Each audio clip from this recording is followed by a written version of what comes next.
ప్రస్తుతం మనం మహబూబాద్ జిల్లా మహబూబాద్ మున్సిపల్ పరిధిలో ఉన్నాము. అయితే మనతో మాట్లాడేందుకు మున్సిపల్ చైర్మన్ పాల్బోయి రామ్మోహన్ రెడ్డి గారు ఉన్నారు. దాదాపుగా 2020-2025లో వరకు 5 సంవత్సరాల కాలం పాటు అనేక అంశాల మీద ఉన్న 37 వార్డులలో అని తిరిగి ఉన్నారు. ఎలాంటి అభివృద్ధి జరిగింది ఏంటనేది కొన్నిసార్లు మాటల్లో తెలుసుకుందాం. సారు దాదాపుగా అప్పుడు బీఆర్ఎస్ పరిపాలన ఉన్నప్పుడు గెలిచి ఉన్నారు. ఈ మధ్యలో ఒక 1 ఇయర్ కాంగ్రెస్ ప్రభుత్వం కూడా ఉంది. మొత్తం 4 ఏళ్ల పాటు బీఆర్ఎస్ పరిపాలనలో ఉన్నారు. ఎటువంటి అభివృద్ధి జరిగింది బీఆర్ఎస్ పార్టీ ముందుగా దానికి సంబంధించి తెలుసుకునే ప్రయత్నం అయితే చేద్దాం. సార్ నమస్తే సార్. ఎలాంటి అభివృద్ధి ఎలా ఏం జరిగింది అనేది మీ పూర్తి స్థాయిలో మీరు ఎటువంటి అభివృద్ధి చేశారో చెప్పండి. ఇది మేము 2020 జనవరి 27 నాడు పదవిలోకి వచ్చాము. అప్పటి నుంచి దాదాపు 5 ఏళ్ళు అభివృద్ధి కార్యక్రమాలు మహబూబాద్లో చాలా చేయడం జరిగింది. ఫస్ట్ 1 ఇయర్ కరోనా వల్ల కుంటుపడ్డా, ఆ తర్వాత పుంజుకొని పట్టణ ప్రగతి నిధులు మా బీఆర్ఎస్ ప్రభుత్వం ద్వారా వచ్చిన పట్టణ ప్రగతి నిధులు వీటి ద్వారా మొత్తం మహబూబాద్ మౌఖిక చిత్రాన్నే మార్చగలిగినాం. ఒకప్పుడు మహబూబాద్ అంతకుముందు చూసిన వాళ్ళు ఇప్పుడు మహబూబాద్ మా పీరియడ్ల తర్వాత చూసిన వాళ్ళు ఎన్నో అభివృద్ధిని చూపెట్టగలిగినాం. ఇవన్నీ రోడ్స్ వైడనింగ్ కానివ్వండి, స్ట్రెంత్ ఇది మీడియన్స్ డెవలప్మెంట్ కానివ్వండి, పార్క్స్ కానివ్వండి, వైకుంఠ ధామాలు కానివ్వండి, ఈరోజు నిరంతరాయంగా వాటర్ ఇవ్వడం లేదు. ఒక మా కౌన్సిల్ పీరియడ్లోనే ఇవ్వగలిగినాము. నిరంతరాయంగా చేయడం జరిగింది. అదేవిధంగా వైకుంఠ ధామాలు కూడా అన్నీ అంతటా దాదాపు 8 వైకుంఠ ధామాలు, స్టేడియంస్ ఇవన్నీ డెవలప్ చేయడం జరిగింది. ఇదే విధంగా ఇంకా ఇంటగ్రేటెడ్ మా మార్కెట్ కూడా డెవలప్ చేయడం జరిగింది. అది 4.5 crores ఇంటగ్రేటెడ్ మార్కెట్, 5 కోట్లతోని మన న్యూ బిల్డింగ్ ప్రారంభానికి రెడీగా ఉంది.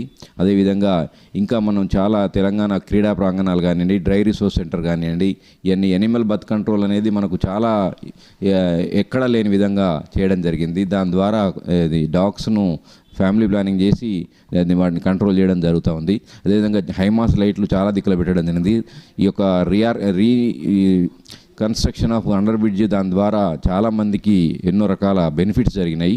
ఎందుకంటే ఎన్నో షాప్స్ మూతపడిపోయి ఉన్న వాటిని కూడా ఈరోజు రీఆర్గనైజ్ చేసి దాన్ని స్ట్రెంత్ తక్కువ చేసి అండర్ బ్రిడ్జిని చాలా మంచిగా చేయడం జరిగింది.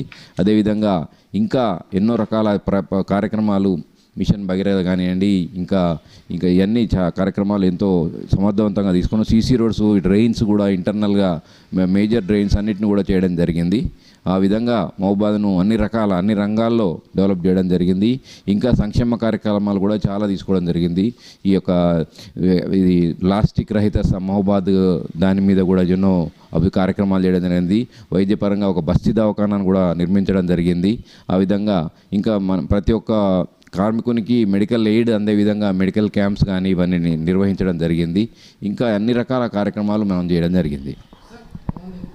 మీ హయాంలో 4 ఏళ్ల బీఆర్ఎస్ పరిపాలనలో చేసిన అభివృద్ధి మీద పూర్తి స్థాయిలో మీ డీటెయిల్స్ అనేది అందించారు. దాంతోపాటుగా ఇప్పుడు ప్రస్తుతం కాంగ్రెస్ పార్టీ వచ్చిన తర్వాత 1 ఇయర్ కాలం పూర్తి చేసుకుంది. ఈ కాంగ్రెస్ పరిపాలనలో ఇప్పుడు వరకు ఎంతవరకు నిధులు అనేది కేటాయించారు ప్రభుత్వం నుంచి మున్సిపల్ పరిధికి?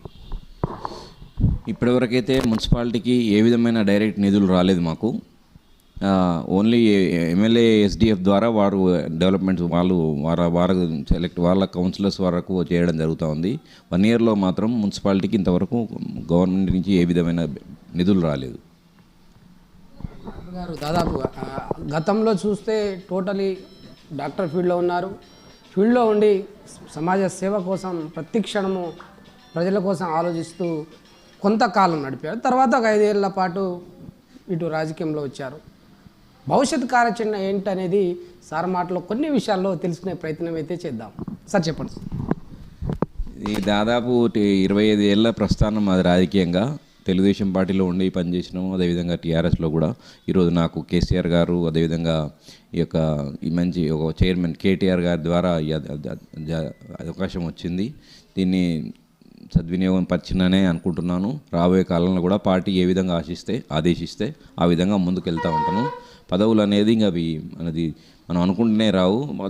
వాటి టైం వచ్చినప్పుడు ఆ సమయానుకూలాన్ని బట్టి పైన పెద్దలు ఏ విధంగా నిర్ణయిస్తే ఆ విధంగా జరుగుతుంది. ఉంటున్నారు ఇప్పుడు చైర్మన్గా చేశారు సారు. నెక్స్ట్ ఎమ్మెల్సీగా వెళ్తున్నారన్న ఒక టాక్ అయితే వస్తుంది. అది ఎంతవరకు వాస్తవం అనేది మీ మాటలో తెలుసుకునే ప్రయత్నం అయితే చేద్దాము. అది ఏ పార్టీ నుండి వస్తారో ఏందనేది మీకే తెలిసి ఉంటుంది. దాదాపు టోటల్ ఎలా ఉంటుంది? ఇది అదే చెప్తున్నా కదా, మనము ఆశించడం ఒకటి, పైనుంచి రావడం అనేది అది దైవలిఖితం, అంతే అంతే, ఏం చేస్తాం. ఈ 5 ఏళ్ల పరిపాలన సార్ మీకు ఎలా అనిపించింది? టోటల్గా ప్రజల సేవ చేయడానికి మీరు ముందుకు వచ్చారు, మీకు అనేక స్ట్రగుల్ వచ్చాయి, కొన్ని స్ట్రగుల్ కూడా వచ్చాయని కూడా తెలుస్తూ ఉంది. దాన్ని ఎలా మీరు ఇన్వాల్వ్మెంట్ చేస్తారు? ఇప్పుడు ప్రజాసేవ అనేది, ఇప్పుడు మనం డెవలప్మెంట్ అనేది నేను ఎక్కువగా దృష్టి పెట్టిన మహబూబాద్ మున్సిపాలిటీ డెవలప్మెంట్ అనేది చాలా రకంగా, అసలు దాదాపు ప్రతి ఈ డంపింగ్ యార్డ్స్ కాడి నుంచి మొదలు పెడితే అన్ని వీటి మీద శ్రద్ధ పెట్టినాము.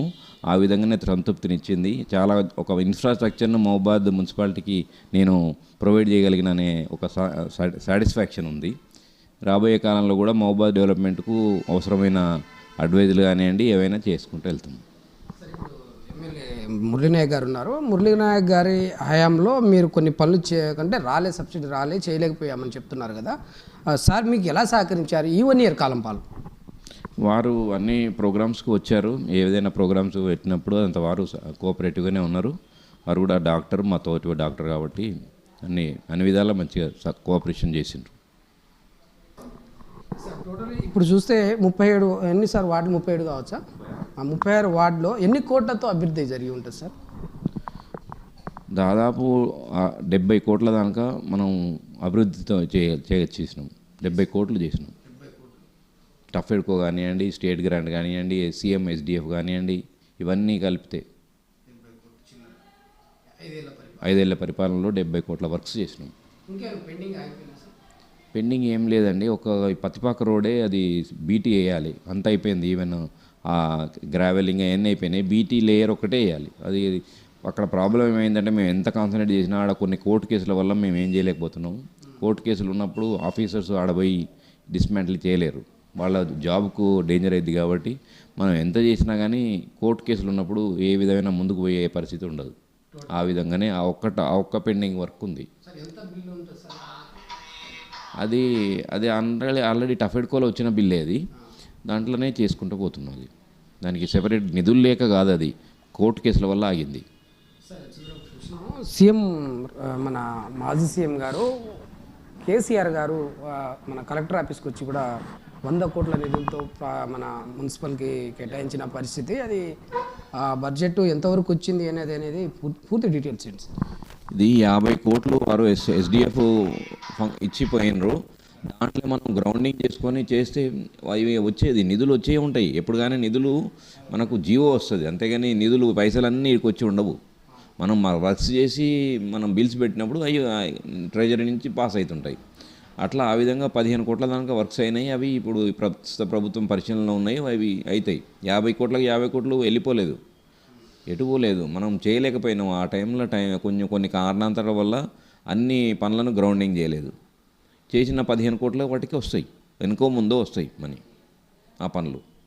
సార్, ఇప్పుడు మున్సిపల్ పరిధిలో ఈ కరెంటు బిల్లుకు సంబంధించిన పేదవాళ్లకు 200 యూనిట్ ఉచితం అంటున్నారు కదా, ఇటు రేషన్ కార్డు ఉన్న వాళ్ళకి అర్హులు అంటున్నారు కదా, దీని పూర్తిగా డీటెయిల్స్ ఏంటంటే రేషన్ కార్డు లేని వాళ్ళ పరిస్థితి ఏంటి, వాళ్ళకి ఏమైనా అవకాశం ఏమైనా ఉంటుందా సార్ ఏమైనా కరెంట్ బిల్లు సంబంధించిన దానికి?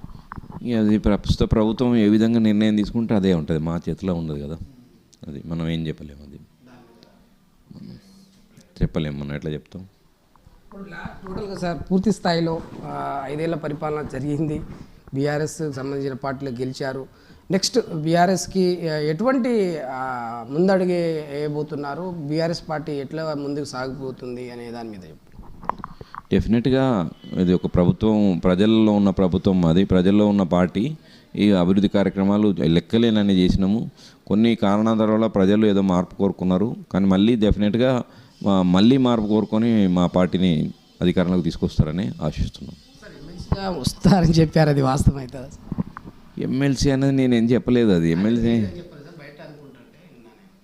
లేదండి. అట్లా నేను అది ఒక పదవి అనేది మనం చెప్తే వస్తుందా? లేదు, ఎట్లేం లేదు. పదవి ఏది ఇస్తుంది అంతే, అట్లేం లేదు. పార్టీకి పని చేసుకుంటూ పోతాం అంతే. మున్సిపల్ అది ఇది అనుకోకుండా అవకాశం వచ్చింది, శంకర్ నాయక్ గారు సహకరించారు, తద్వారా వచ్చింది ఇది. ఓకే, ముఖ్యంగా ప్రజలకు ఏం చెప్తారు సార్? 5 ఏళ్ల పరిపాలన వాళ్ళకి చివరి రోజు అయిపోయింది, ఇవాళ నుంచి పదవి కూడా మొత్తం పూర్తి స్థాయిలో చైర్మన్ పదవి దిగిపోతున్నారు. ప్రజలకు మీ యొక్క మెసేజ్ ఏంటి వాళ్ళకు? ఇది ప్రజలు మున్సిపాలిటీ అనేది ఒక లిమిటెడ్ ఉద్యోగుల సంస్థ. ప్రజలు కూడా అవేర్నెస్ వాళ్ళ ద్వారా వాళ్ళకు ఉండి శానిటేషన్ మీద కానివ్వండి, ఏదైనా బాధ్యతలు ప్రజా బాధ్యత వాళ్ళకు కూడా ఉంటేనే ఈ యొక్క మున్సిపాలిటీ సక్సెస్ అవుతుంది. వాళ్ళకు కూడా బాధ్యత ఉండాలి. తీసుకొచ్చి ఎప్పుడు మనం ఇట్లా ట్రాక్టర్ వచ్చి వెళ్ళిపోతుంటేనే వాడు వెళ్ళిపోగానే ఒక అరగంటలే మళ్ళీ వీళ్ళు చెత్త వేస్తున్నారు. అట్లాంటి కాకుండా శ్రద్ధ ఎవరి ఇప్పుడు అమెరికాలో చూడండి, ఎవ్వరు కానీ ఒక వేస్ట్ పేపర్ ఉందనుకోండి, అది కింద పడేయడు, జేబులు వేసుకొని ఇంటికి పోయి ఇంట్లో పడేస్తాడు. ఆ టైప్ ఆఫ్ అవేర్నెస్ వచ్చినప్పుడు ఎవరికి వాళ్ళు బాగుంటుంది. ఇప్పటికైనా నేను అనేది మన వేస్ట్ షాప్స్ ఉన్నాయి కదా, వాటి వల్ల ఇంకెంతో కొంత మన మున్సిపాలిటీకి బెనిఫిట్ అవుతుంది. వాళ్ళు చాలా క్లియర్ చేస్తున్నారు. మా వాళ్ళు 1,00,000 జనాభాకు 150 మందే శానిటేషన్ ఉన్నారు. శానిటేషన్ సిబ్బంది కానివ్వండి, అన్ని రకాల సిబ్బంది కొరత ఉన్నది. అది ఎందువల్ల అంటే బడ్జెట్ తక్కువ ఉండడం వల్ల. మీ హయాంలోనే మీ చేతుల మీదుగానే కూరగాయల మార్కెట్ ఒకటి ఏర్పాటు చేసే సంబంధించి వ్యవసాయ మార్కెట్ సంబంధించింది. అది మన గౌరవనీయులు కేటీఆర్ గారి చేతుల మీదుగా జరిగింది. అది మధ్యలో ఒక 2 రోజులు ఆగి మధ్యలో ఆగిపోయింది. అది ఎందుకు ఆగిపోయింది సార్? అది పరిస్థితి ఏంది అనేది అసలు? దానికి కొన్ని మైనర్ వర్క్స్ ఉండే, అది అప్పుడు ఆ రోజులనే ఇద్దాము, అది అలాట్ చేసి ఇద్దాము అనుకున్నాం, కానీ అది వీలు కాలేదు. కానీ ఇప్పుడు ఎమ్మెల్యే గారు ఏంటంటే దాంట్లో ఉన్న అసంపూర్తిగా కొన్ని ఉన్నాయి కాబట్టి అవన్నీ కంప్లీట్ చేసే ఇద్దామని అన్నారు. దానికి మేము సరే అని ఎమ్మెల్యే గారు అది ఆల్రెడీ ఫండ్ కొంత తెచ్చిందని అన్నారు. అంటే అందులో కొన్ని వర్క్స్ మిగిలి ఉన్నాయి, చిన్న చిన్నవి. దాన్ని కంప్లీట్ చేసి మళ్ళీ వారు అలర్ట్ చేస్తారు. సార్ ఒకటేంటున్నారు, సమాజం కోసం పనిచేశాను. గత 25 సంవత్సరాల కాలం పాటు వివిధ పార్టీలో, ఇటు టీడీపీ కావచ్చు, సంబంధించిన పార్టీలో కావచ్చు, అన్ని పార్టీలో పనిచేశాను. సమాజం కోసం నా ఆలోచన, నా అడుగులు అటే ఉంటాయి. ప్రజలు బాగుంటే నేను బాగుంటా అనే ఒక భావంతో అయితేనే తన యొక్క సార్ యొక్క ఆలోచన అయితే చెప్తున్న పరిస్థితి. అయితే మొత్తంగా ఈ యొక్క మున్సిపల్ పరిధికి చూసుకుంటే సుమారు 70 కోట్ల చిల్లర ఈ యొక్క సంబంధించిన దాన్ని నిధులు తీసుకొచ్చి ప్రజలకు సేవ చేశాను. ఇంకొక రాబోయే కాలంలో కూడా అవకాశం ఇస్తే ఈ మున్సిపల్ చైర్మన్గా చేశాను. ఇంకా అవకాశం ఇస్తే అంటే ప్రజలు ఏ విధంగా నన్ను ముందుకు తీసుకెళ్తే ఆ స్థాయికి నేను వెళ్తాను. ఎమ్మెల్సీ కావచ్చు, ఇంకేమైనా ఏ పెద్ద పదవి అయినా కూడా చేయడానికి నేను ముందుంటా. కానీ ఏదైనా ప్రజల నుండి వస్తే బాగుంటుందని ఒక్క ఆలోచనతో సార్ చెప్తున్న పరిస్థితి. ఇది special interview sir Palboyi Rammohan Reddy గారితో. మనం ప్రస్తుతం మహబూబాద్ జిల్లా నుండి ఫేస్ టు ఫేస్ T9 ప్రతినిధి సీతారాంతో.